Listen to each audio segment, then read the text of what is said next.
നമസ്കാരം. ഡോക്ടർ ചോദിക്കാൻ പ്രോഗ്രാമിലേക്ക് എല്ലാ പ്രിയ പ്രേക്ഷകർക്കും സ്വാഗതം. വന്ധ്യത അനുഭവിക്കുന്നവർക്ക് ഏറ്റവും പ്രതീക്ഷ നൽകുന്ന ആധുനിക ചികിത്സയാണ് IVF. പക്ഷേ ഈ ചികിത്സയുമായി ബന്ധപ്പെട്ട നിരവധി ആശങ്കകളും സംശയങ്ങളും ഇപ്പോഴുമുണ്ട്. ഇന്ന് ഈ വിഷയത്തിൽ നമ്മുടെ സംശയങ്ങൾക്ക് മറുപടി നൽകാൻ പെരിന്തൽമണ്ണ കിംസ് അൽഷിഫ ആശുപത്രിയിലെ IVF സ്പെഷ്യലിസ്റ്റായ ഡോക്ടർ നിഷയാണ്. പ്രേക്ഷകർക്ക് സംശയങ്ങൾ ചോദിക്കാം. സ്ക്രീനിൽ കാണുന്ന നമ്പറിൽ ഇപ്പോൾ മുതൽ വിളിച്ചു തുടങ്ങാം. ഡോക്ടർക്ക് പ്രോഗ്രാമിലേക്ക് സ്വാഗതം.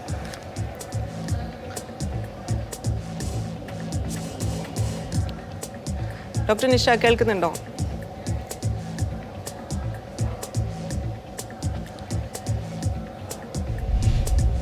ഡോക്ടർ കേൾക്കുന്നുണ്ടോ?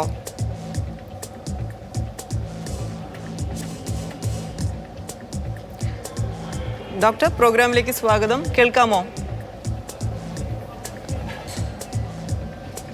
ഇല്ല, കേൾക്കുന്നില്ല. ചെറിയൊരു ടെക്നിക്കൽ ബുദ്ധിമുട്ടുണ്ട്. അതുകൊണ്ടാണ് നമ്മുടെ വിഷയം ഇന്ന് IVFനെ കുറിച്ചാണ് നമ്മൾ സംസാരിക്കുന്നത്. വന്ധ്യത അനുഭവിക്കുന്ന ആളുകൾക്ക് ഏറെ പ്രതീക്ഷ നൽകുന്ന ആധുനിക ചികിത്സയാണ് IVF ചികിത്സയുമായി ബന്ധപ്പെട്ട് നിരവധി സംശയങ്ങളും ആശങ്കകളും ആളുകൾക്കിടയിലുണ്ട്. ഈ സംശയങ്ങൾ ദൂരീകരിക്കാനായിട്ടാണ് നമുക്കൊപ്പം പെരിന്തൽമണ്ണ കിംസ് അൽഷിഫ ആശുപത്രിയിലെ IVF സ്പെഷ്യലിസ്റ്റ് ആയിട്ടുള്ള ഡോക്ടർ നിഷയാണ് ചേരുന്നത്. ചെറിയൊരു സാങ്കേതിക തടസ്സമുണ്ട്. പ്രേക്ഷകർ തുടരുക. ഡോക്ടർ നിഷ കേൾക്കാമോ?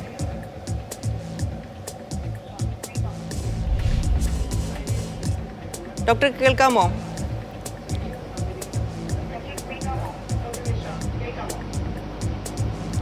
ഹെഡ്സെറ്റ് കേൾക്കുന്നില്ല, സ്പീക്കറിൽ കേൾക്കും.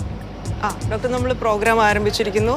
ഞാൻ ആദ്യമായിട്ട് ചോദിച്ചതാണ് വന്ധ്യതയുമായി ബന്ധപ്പെട്ട നിരവധി സംശയങ്ങളുണ്ട്. അപ്പോൾ ഈ കൂട്ടത്തിൽ ചികിത്സകളുടെ കൂട്ടത്തിൽ ഏറ്റവും പ്രതീക്ഷ നൽകുന്ന ഒരു ചികിത്സയാണ് IVF. നിരവധി പേരാണ് IVF വേണ്ടിയിട്ട് സമീപിക്കുന്നത്. അപ്പോൾ മൊത്തത്തിൽ IVF എന്ന ചികിത്സയുടെ പ്രാധാന്യവും പ്രത്യേകതയും പറഞ്ഞുകൊണ്ട് നമുക്ക് തുടങ്ങാം.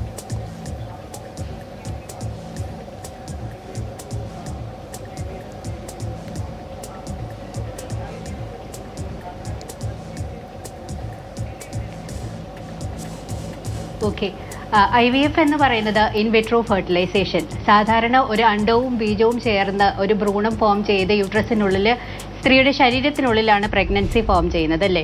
പക്ഷേ IVF ചികിത്സ എന്താണെന്ന് വെച്ച് കഴിഞ്ഞാൽ ഈ അണ്ഡവും ബീജവും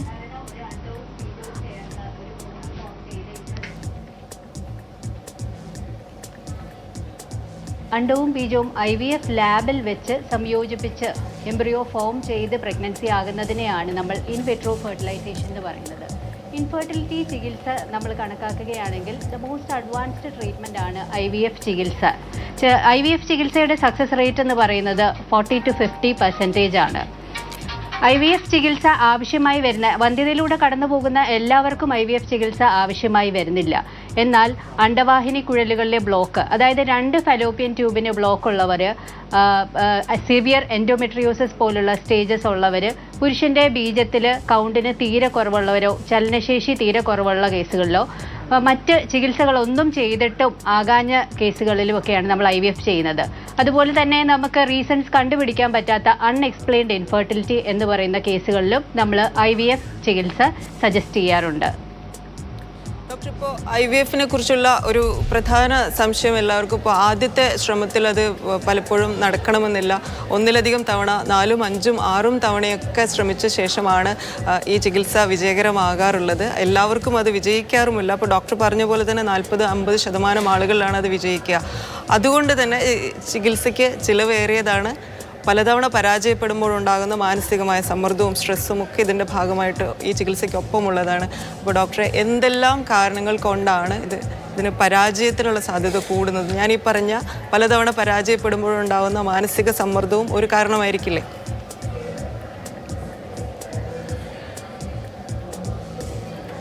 IVF ചികിത്സയുടെ ഞാൻ പറഞ്ഞല്ലോ, സക്സസ് റേറ്റ് എന്ന് പറയുന്നത് മാക്സിമം സക്സസ് റേറ്റ് 40 to 50% ആണ്. ഈ 40 to 50% എന്ന് പറയുന്നത് വേൾഡ് വൈഡ് ഉള്ള മാക്സിമം സക്സസ് റേറ്റ് ആണ്. ഇത് ഓരോ പേഷ്യൻറ്റിനും വ്യത്യാസപ്പെട്ടിരിക്കും. അതായത് ഇപ്പോൾ അവരുടെ ഏജ്, എന്താണ് അവരുടെ കോസ് ഓഫ് ഇൻഫെർട്ടിലിറ്റി, ഇതെല്ലാം അനുസരിച്ചിട്ട് അവരുടെ സക്സസ് റേറ്റ് വിജയശതമാനം വ്യത്യാസപ്പെട്ടിരിക്കും. ഇപ്പോൾ നമ്മളിപ്പോൾ ഒരു 35 വയസ്സ് ഏജ് കഴിഞ്ഞ ഒരാൾക്ക് IVF ചെയ്യുമ്പോൾ ഉണ്ടാകുന്ന സക്സസ് റേറ്റ് അല്ല ഈ നമ്മളൊരു 25 ഇയേഴ്സിൽ IVF ചെയ്യുമ്പോഴുണ്ടാകുന്നത്. അപ്പോൾ ചിലർക്ക് ഈ പറഞ്ഞ കണക്ക് ഫസ്റ്റ് സൈക്കിളിലായില്ല ഇല്ല എങ്കിൽ അതിൽ നിന്ന് നമ്മൾ വിഷമിച്ച് പിന്മാറരുത്. കാരണം ഈ പറഞ്ഞതുപോലെ ആദ്യത്തെ ഇപ്പോൾ ഒരു മാസത്തിലെ അണ്ടങ്ങളിലൂടെയാണ് ഈ പറഞ്ഞ കണക്ക് നമുക്കൊരു ഫസ്റ്റ് സൈക്കിൾ കിട്ടുന്നത്, അല്ലെങ്കിൽ 1 or 2 സൈക്കിൾസ് കിട്ടുന്നത്. ആദ്യം ആ മാസം വരുന്ന അണ്ടങ്ങൾ പ്രോപ്പർ അല്ല എങ്കിൽ, അണ്ടത്തിൻ്റെ ക്വാളിറ്റി മോശമാണെങ്കിൽ ചിലപ്പോൾ നമുക്ക് ആ ഫസ്റ്റ് സൈക്കിളിൽ തന്നെ കിട്ടണമെന്നില്ല. അതുകൊണ്ട് ഫസ്റ്റ് സൈക്കിൾ IVF ചെയ്ത് ഫെയിലിയർ ആയി എന്ന് വെച്ച് നിങ്ങൾ ഒരിക്കലും പിന്മാറരുത്. ഡോക്ടർ, ഇപ്പോൾ ഈ ഒരു ചികിത്സയെ സമീപിക്കുന്ന ഒരു പേഷ്യൻ്റ് അല്ലെങ്കിൽ സമീപിക്കുന്ന ദമ്പതികൾ IVF ചികിത്സ തുടങ്ങുന്നതിന് മുമ്പ് അറിഞ്ഞിരിക്കേണ്ട അല്ലെങ്കിൽ അതിനുവേണ്ടി ഒരുങ്ങേണ്ടത് ഏത് തരത്തിലാണ്? IVF ചികിത്സയ്ക്ക് വേണ്ടി നിങ്ങൾ എത്തുമ്പോൾ ആദ്യം എന്താണ് IVF ചികിത്സ എന്നുള്ളത് ബേസിക്കലി മനസ്സിലാക്കണം.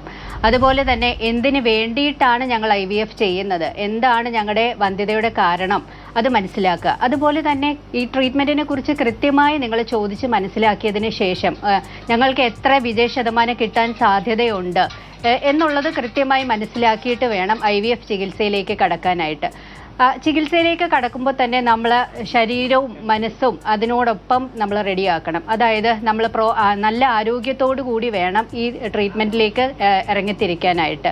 ആഹാരം, ഹെൽത്തി ആയിട്ടുള്ള ഫുഡ് കഴിക്കണം, എക്സസൈസ് ചെയ്യണം, സ്ട്രെസ്സ് കുറയ്ക്കണം. ഇതെല്ലാം ചികിത്സയുടെ വിജയശതമാനത്തിന് അത്യാവശ്യമാണ്. ഡോക്ടർ, നമുക്ക് കണ്ണൂരിൽ നിന്ന് പ്രമോദ് എന്ന പ്രേക്ഷകൻ്റെ കോളുണ്ട്. പ്രമോദ്, സ്വാഗതം. ഡോക്ടറോട് ചോദിച്ചോളൂ. ഹലോ ഡോക്ടറോട് ചോദിച്ചോളൂ. ഹലോ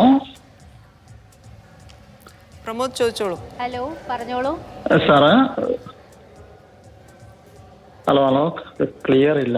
കേൾക്കുന്നുണ്ട്, ഡോക്ടറോട് ചോദിച്ചോളൂ. ഹലോ, സാറേ, എനിക്ക് 53 വയസ്സായിട്ടുണ്ട്. വൈഫിന് 47. സാറേ, മെൻസസ് നിന്നവർക്ക് IVF ചെയ്യാൻ പറ്റുമോ? ഡോക്ടർക്ക് ചോദ്യം വ്യക്തമായോ? മെൻസസ് നിന്നിരിക്കുന്ന അവസ്ഥയിലാണെങ്കിൽ നമുക്ക് മെൻസസ് നിന്നിരിക്കുന്ന അവസ്ഥയിൽ സ്ത്രീകൾക്ക് നമുക്ക് ചെയ്യാൻ പറ്റുന്ന ട്രീറ്റ്മെൻറ്റ് എന്ന് പറയുന്നത് ഡോണർ IVF ആണ്. അതായത് അണ്ടം സ്വീകരിച്ചുള്ള ട്രീറ്റ്മെൻ്റ് ആയിരിക്കും നമുക്ക് ചെയ്യാൻ പറ്റുന്നത്. അതിൻ്റെ സക്സസ് റേറ്റ് എന്ന് പറയുന്നത് നമ്മുടെ ഗർഭപാത്രം നല്ലതാണ്, ഗർഭപാത്രത്തിൽ മുഴകളൊന്നുമില്ല, പ്രശ്നങ്ങളൊന്നുമില്ല, വേറെ അസുഖങ്ങളൊന്നും ഇല്ലാത്തതാണെങ്കിൽ അതിന് ഈ പറഞ്ഞ 40 to 50% സക്സസ് റേറ്റ് കിട്ടാവുന്നതാണ്. പ്രമോദ്, മറ്റെന്തെങ്കിലും ചോദിക്കാനുണ്ടോ?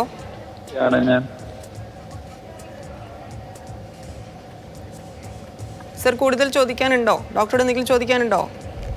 ഒരു ഇതുണ്ട്, ക്ലിയർ കിട്ടുന്നില്ല ഒന്നും. ഹലോ, ഡോക്ടർ പറഞ്ഞത് വ്യക്തമായില്ല എന്നാണോ? അങ്ങനെയല്ല, എന്റെ ചോദ്യം അങ്ങോട്ട് എത്തിയില്ല എന്ന് എനിക്കൊരു സംശയം. അതായത് ഞാൻ ഡയബറ്റിക് പേഷ്യന്റ് ആണ്. ഓക്കെ ഡോക്ടർ, അദ്ദേഹം ഡയബറ്റിക് പേഷ്യൻ്റ് ആണ്. അദ്ദേഹത്തിന് 53 വയസ്സുണ്ട്. ഭാര്യയ്ക്ക് ആർത്തവം നിലച്ചിട്ടുണ്ട്. അപ്പോൾ ഇനി അവർക്കൊരു കുഞ്ഞുണ്ടാവുക IVF-ലൂടെ സാധ്യമാണോ എന്നാണ് അവർ ചോദിക്കുന്നത്. IVF-ലൂടെ സാധ്യമാണ്.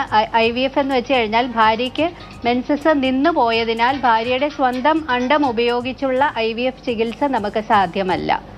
അപ്പോൾ ഡോണർ അണ്ടം ഉപയോഗിച്ചുള്ള ട്രീറ്റ്മെൻ്റ് ആയിരിക്കും, IVF ചികിത്സയായിരിക്കും ചെയ്യേണ്ടി വരിക. പിന്നെ പ്രബോധിൻ്റെ ബീജത്തിന് കൗണ്ടിന് എന്തെങ്കിലും പ്രശ്നങ്ങളോ മോട്ടിലിറ്റി പ്രശ്നങ്ങളോ ചലനശേഷി പ്രശ്നങ്ങളോ ഉണ്ടോ?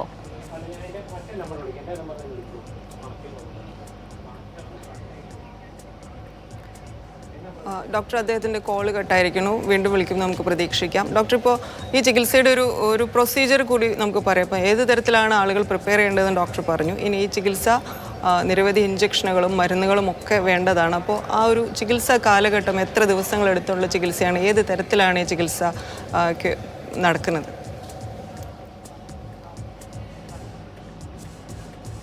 IVF ചികിത്സയുടെ പ്രൊസീജിയറിൻ്റെ ഡീറ്റെയിൽസ് ആണോ? അതെ അതെ.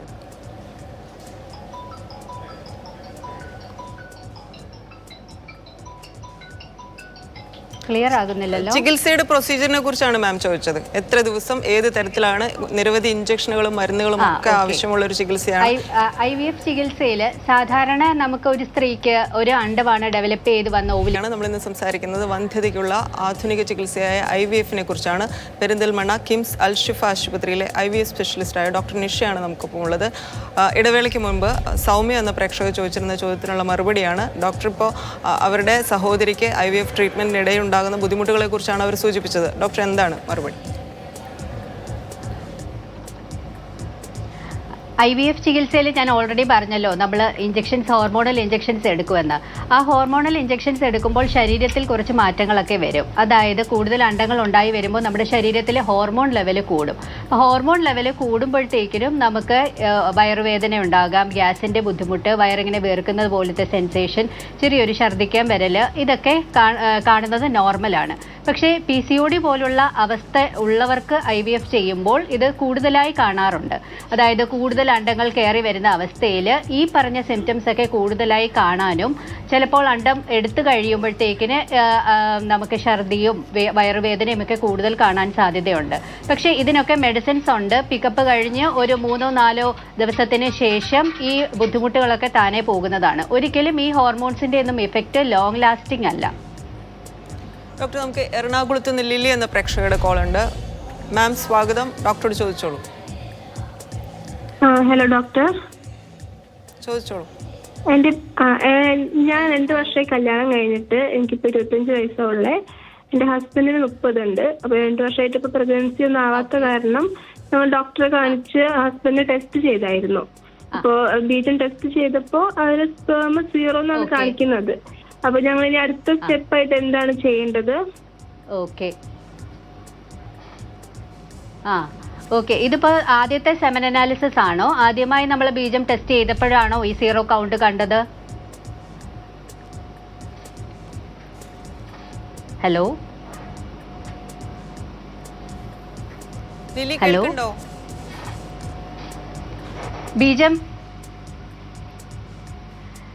ബീജം കാണാത്ത അവസ്ഥ, ഇതിനെയാണ് നമ്മൾ അസൂസ്പെർമിയ എന്ന് പറയുന്നത്. അപ്പോൾ ബീജമില്ലാത്ത ഈ അവസ്ഥയിൽ ഒരു സെമൻ അനാലിസിസ് കൊണ്ട് നമുക്ക് അസൂസ്പെർമിയ എന്ന് പറയാൻ കഴിയില്ല. 2-3 സെമൻ ടെസ്റ്റ് ചെയ്തിട്ടും ഈ അസൂസ്പെർമിയ എന്ന് കാണിക്കുകയാണെങ്കിൽ മാത്രമേ നമുക്ക് ബീജമില്ലാത്ത അവസ്ഥ എന്ന് പറയാൻ കഴിയുകയുള്ളൂ.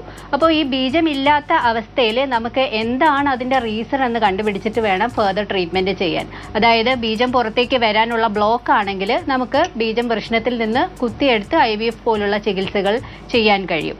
അല്ല, ശരീരത്തിൽ ഹോർമോൺ ലെവൽ കുറവായതുകൊണ്ട് ബീജത്തിൻ്റെ പ്രൊഡക്ഷൻ കുറവാണെങ്കിൽ നമുക്ക് ഹോർമോണുകൾ പുറത്തുനിന്ന് നൽകി ബീജത്തിൻ്റെ പ്രൊഡക്ഷൻ കൂട്ടിയതിന് ശേഷം നമുക്ക് സ്വാഭാവികമായി തന്നെ ചിലപ്പോൾ പ്രഗ്നൻസി ആകാൻ കഴിയും. അതുകൊണ്ട് ഒറ്റ ടെസ്റ്റിൽ നിങ്ങൾക്ക് അസൂസ്പെർമിയ എന്ന് കണ്ടതുകൊണ്ട് ഭയക്കേണ്ട കേട്ടോ. 2-3 സെമൻ അനാലിസിസ് ചെയ്തിട്ട് അതിനകത്തും കുഴപ്പങ്ങൾ കാണുകയാണെങ്കിൽ ഫർദർ ടെസ്റ്റ് ചെയ്ത് അതിനനുസരിച്ചുള്ള ട്രീറ്റ്മെൻറ്റുകൾ ചെയ്യുക. ലിലി, വിളിച്ചതിന് നന്ദി.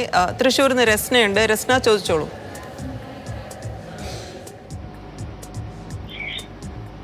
രസ്ന, ഡോക്ടറോട് ചോദിച്ചോളൂ. ഹലോ ഹലോ ടെലിവിഷൻ ശ്രദ്ധിക്കണ്ട, ടിവിയുടെ വോളിയം കുറച്ചിട്ട് ഡോക്ടറോട് ഫോണിൽ സംസാരിച്ചോളൂ. ഹലോ, പറഞ്ഞോളൂ. Hello ma'am. Hello ma'am. Rasna, ചോദിച്ചോളൂ.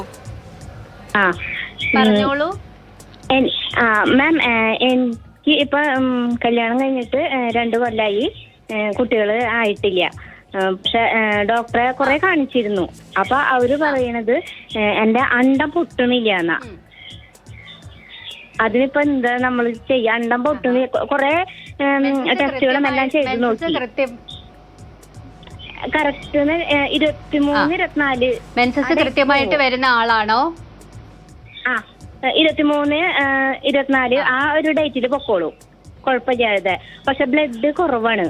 അപ്പൊ പറയണത് ഇത്രയും പ്രായമായ കാരണം ബ്ലഡ് ഇത്തിരി ഉള്ളിലേക്ക് പോണുണ്ടെന്ന്. ബ്ലഡ് ശരിക്കും ഒന്നിന്റെ ഒരിത്തിരി കാണിച്ച് 42. 42 വയസ്സായിട്ടുണ്ടല്ലേ? ഏജ് കൂടുന്തോറും നമ്മുടെ അണ്ടാശയത്തിന്റെ കഴിവ് കുറഞ്ഞു വരും. അപ്പോൾ അതുകൊണ്ടാണ് ഈ മെൻസസ് നേരത്തെ കയറി വരുന്നതുമൊക്കെ. 42 വയസ്സാകുമ്പോഴത്തേക്കിന് ഇപ്പൊ കല്യാണം കഴിഞ്ഞിട്ട് എത്ര നാളായി? 2 കൊല്ലം. 2 കൊല്ലം അല്ലേ? അപ്പോൾ ഏജ് 42 വയസ്സ്. AMH എന്ന് പറഞ്ഞ ബ്ലഡ് ടെസ്റ്റ് ചെയ്തിട്ടുണ്ടോ? കൊറേ ടെസ്റ്റുകളൊക്കെ ചെയ്തിട്ടുണ്ട്. പിന്നെ ഉള്ളിൽ കൂടെ സ്കാൻ ചെയ്ത് എക്സ്റേ 42 വയസ്സ്. ആ 42 വയസ്സാകുമ്പോഴത്തേക്കിനും ശരിക്കും പറയുകയാണെങ്കിൽ സ്ത്രീയെ സംബന്ധിച്ചിടത്തോളം ഒരു ഏജ് കൂടിയത് തന്നെയാണ്. അപ്പോൾ നമ്മുടെ അണ്ടത്തിൻ്റെ ക്വാളിറ്റിയും അതുപോലെ തന്നെ അതിൻ്റെ എണ്ണവും ഒക്കെ കുറയും. അപ്പോൾ നമ്മൾ 2 വർഷം ആയത് കാരണം വലിയ ചികിത്സകളായ IVF പോലത്തെ ചികിത്സയിലേക്ക് തിരിയുന്നതായിരിക്കും നല്ലത്. കാരണം നമുക്ക് വലിയൊരു ട്രീറ്റ്മെൻറ്റ് ചെയ്താലും ഈ 40 വയസ്സ് കഴിയുമ്പോൾ നമുക്ക് കിട്ടുന്ന സക്സസ് റേറ്റ് കുറഞ്ഞു വരും. അതുകൊണ്ട് ചെറിയ ട്രീറ്റ്മെൻറ്റുകളിലൊന്നും ആകുന്നില്ല എങ്കിൽ 42 വയസ്സായത് കാരണം IVF ചികിത്സയിലേക്ക് കടക്കുന്നതായിരിക്കും നല്ലത്. പ്രശ്നം വ്യക്തമായെന്ന് വിചാരിക്കണു. വിളിച്ചതിന് നന്ദി ഡോക്ടർ. നമുക്കിനി IVF-ലൂടെ ഉണ്ടാകുന്ന പ്രഗ്നൻസിക്ക് നമുക്കറിയാം പൊതുവെ ഇപ്പോഴത്തെ സാഹചര്യങ്ങളിൽ പല ആളുകളിലും ഹൈ റിസ്ക് പ്രഗ്നൻസിയാണ് കണ്ടുവരുന്നത്. IVF-ലൂടെ ഉണ്ടാകുന്ന പ്രഗ്നൻസിക്ക് അത്തരത്തിൽ റിസ്ക് കൂടുതലാണോ? ഇപ്പോൾ നോർമലി തന്നെ ആളുകൾക്ക് ബെഡ് റെസ്റ്റ് ആവശ്യമാണെന്നൊക്കെ പറയാറുണ്ട്. അപ്പോൾ IVF-മായി ബന്ധപ്പെട്ടിട്ട് റെസ്റ്റും അല്ലെങ്കിൽ അങ്ങനെ പ്രഗ്നൻസിയിൽ വേണ്ട കെയർ എത്രത്തോളമാണ്? IVF പ്രഗ്നൻസി എന്ന് പറയുന്നത് സാധാരണ ഒരു പ്രഗ്നൻസി പോലെ തന്നെയാണ്. പക്ഷേ ഈ IVF പ്രഗ്നൻസിയിൽ അതായത് പേഷ്യൻറ്റിന് മറ്റെന്തെങ്കിലും കോംപ്ലിക്കേഷൻസ് ഉള്ളവരാണെങ്കിൽ, ഇപ്പോൾ അഡിനോമയോസിസ് പോലുള്ള അവസ്ഥകളുള്ളവരാണെങ്കിൽ ചിലപ്പോൾ ബ്ലീഡിങ് ടെൻഡൻസീസ് കാണാം. അതുപോലെ തന്നെ ട്വിൻസ് ആണെന്നുണ്ടെങ്കിലും ബ്ലീഡിങ് ടെൻഡൻസീസ് കാണാം. ചിലപ്പോൾ ഷുഗർ കൂടിയ ഡയബറ്റിസിന് ട്രീറ്റ്മെൻറ്റ് എടുക്കുന്നവരായിരിക്കും, ഏജ് കൂടിയവരായിരിക്കും. ഇത്തരം കാര്യങ്ങളാണ് ആസ് സച്ച് നമുക്ക് ഈ പറഞ്ഞ കണക്ക് കോംപ്ലിക്കേഷൻസും ഹൈ റിസ്ക് പ്രഗ്നൻസിയിലേക്ക് നീങ്ങുന്നത്. ആസ് സച്ച് IVF പ്രഗ്നൻസി വേറെ ഒരു കുഴപ്പങ്ങളും ഇല്ലാത്ത ഒരു ട്യൂബൽ ബ്ലോക്കിന് വേണ്ടിയിട്ടാണ് നമ്മൾ IVF പ്രഗ്നൻസി ചെയ്യുന്നത്. ആസ് സച്ച് നമ്മൾ ഹെൽത്തി ആണെന്നുണ്ടെങ്കിൽ അങ്ങനെയുള്ള കേസുകളിലൊക്കെ ഒരു നോർമൽ പ്രഗ്നൻസി പോലെ തന്നെയാണ്. ആദ്യത്തെ 3 മാസത്തിൽ നമുക്ക് ഇഞ്ചെക്ഷൻസും മെഡിസിൻസുകളും സപ്പോർട്ടീവായിട്ടുള്ള, ചിലപ്പോൾ ഇഞ്ചെക്ഷൻസ് ആയിരിക്കും അല്ലെങ്കിൽ ടാബ്ലറ്റ്സുകളായിരിക്കും, സപ്പോർട്ടീവായിട്ടുള്ള മെഡിസിൻസ് കാണും. 3 മാസം കഴിയുമ്പോഴേക്കാണ് ഈ മറുപിള്ള അല്ലെങ്കിൽ പ്ലാസൻ്റ ഫോം ചെയ്ത് വരുന്നത്. അത് കഴിയുമ്പോൾ ഒരു സാധാരണ പ്രഗ്നൻസി പോലെ തന്നെയാണ്. IVF പ്രഗ്നൻസി ആണെന്ന് വെച്ച് ജോലിക്ക് പോകാതെ കംപ്ലീറ്റ് ബെഡ് റെസ്റ്റ് എടുക്കേണ്ട കാര്യമില്ല. പക്ഷേ നമുക്ക് ബ്ലീഡിങ്ങോ വേറെ എന്തെങ്കിലും പ്രശ്നങ്ങൾ നമ്മൾ സ്കാനിങ്ങിൽ ഉണ്ടെന്നുണ്ടെങ്കിൽ കാണിക്കുന്ന ഗൈനക്കോളജിസ്റ്റിനെ കണ്ടിട്ട് അവരുടെ ഒരു കൺസൾട്ടേഷൻ അവർ പറയുന്നതനുസരിച്ചിട്ട് വേണം മുന്നോട്ട് നീങ്ങാനായി. ഡോക്ടർ, ഇപ്പോൾ പൊതുവെ IVF-ലൂടെ ചികിത്സയിൽ ഉണ്ടാകുമ്പോൾ ഒന്നിലധികം കുട്ടികൾ, ഇരട്ട കുട്ടികളോ 3 കുട്ടികളോ അതിലധികം കുട്ടികളോ ഒക്കെ ഉണ്ടാകുന്ന കാണാറുണ്ട് IVF ചികിത്സയുടെ ഭാഗമായിട്ട്. അതെന്തുകൊണ്ടായി? ഞാൻ പറഞ്ഞല്ലോ, IVF-ൽ നമ്മൾ ഉണ്ടാകുന്ന ഭ്രൂണത്തിനെ നമ്മൾ ട്രാൻസ്ഫർ ചെയ്യുമ്പോൾ സാധാരണ നമ്മൾ 1-2 ഭ്രൂണങ്ങളാണ് ട്രാൻസ്ഫർ ചെയ്യുക. അപ്പോൾ അതിന് ഗൈഡ് ലൈൻസുകളുണ്ട്. 35 ഇയേഴ്സിന് മുകളിലാണെങ്കിൽ നമുക്ക് 2 ഭ്രൂണങ്ങളൊക്കെ ട്രാൻസ്ഫർ ചെയ്യാം, ഇല്ലെങ്കിൽ നമ്മൾ 1 ഭ്രൂണമൊക്കെ ആയിരിക്കും ട്രാൻസ്ഫർ ചെയ്യുന്നത്. അപ്പോൾ ഈ ചെയ്യുന്ന അകത്തേക്ക് വെക്കുന്ന ഭ്രൂണങ്ങൾ 2ഉം പിടിക്കുകയാണെങ്കിൽ നമുക്ക് ട്വിൻ പ്രഗ്നൻസിക്ക് സാധ്യതയുണ്ട്. ചില കേസുകളിൽ ഈ വെക്കുന്ന എംബ്രിയോസ് ചിലപ്പോൾ അകത്ത് ചെന്നിട്ട് ഡിവൈഡ് ചെയ്യുന്ന കേസുകളുണ്ട്. അങ്ങനെയുള്ള കേസുകളിൽ ട്രിപ്ലറ്റ് പ്രഗ്നൻസീസ് വരെയും കാണാറുണ്ട്. അപ്പോൾ ഈ നമ്പർ ഓഫ് എംബ്രിയോസ് ട്രാൻസ്ഫർ ചെയ്യുന്നതിനനുസരിച്ചും അതിൻ്റെ ക്വാളിറ്റിയും യൂട്രസിൻ്റെ ഹെൽത്തും ഒക്കെ അനുസരിച്ചായിരിക്കും ഫോം ചെയ്യുന്നത്, അതായത് ഉണ്ടാകുന്ന മൾട്ടിപ്പിൾ പ്രഗ്നൻസിക്കുള്ള സാധ്യത എന്ന് പറയുന്നത്. ഡോക്ടർ, നമുക്ക് കോഴിക്കോട് നിന്ന് സന കൂടിയുണ്ട്. സന, ഡോക്ടറോട് സംസാരിച്ചോളൂ.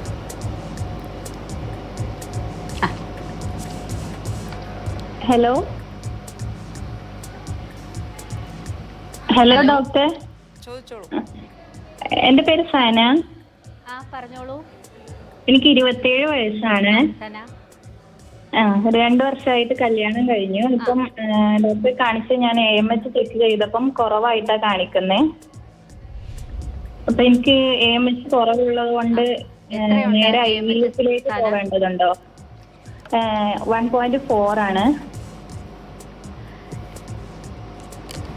AMH അല്ലേ? ഓക്കെ.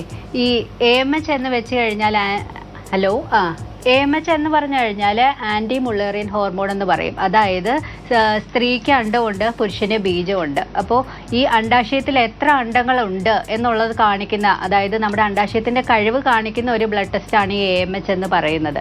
അപ്പോൾ ഈ AMH ഇപ്പം വയസ്സ് സനയ്ക്ക് എത്രയായിരുന്നു? 27 അല്ലേ?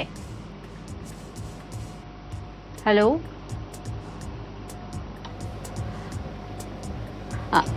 ഇനിഷ്യൽ ടെസ്റ്റുകളിൽ ആദ്യത്തെ ടെസ്റ്റിൽ AMH കുറവ് കാണിച്ചെന്ന് പറഞ്ഞ് നമ്മൾ ഡയറക്റ്റ്ലി IVFന് പോകേണ്ട കാര്യമില്ല.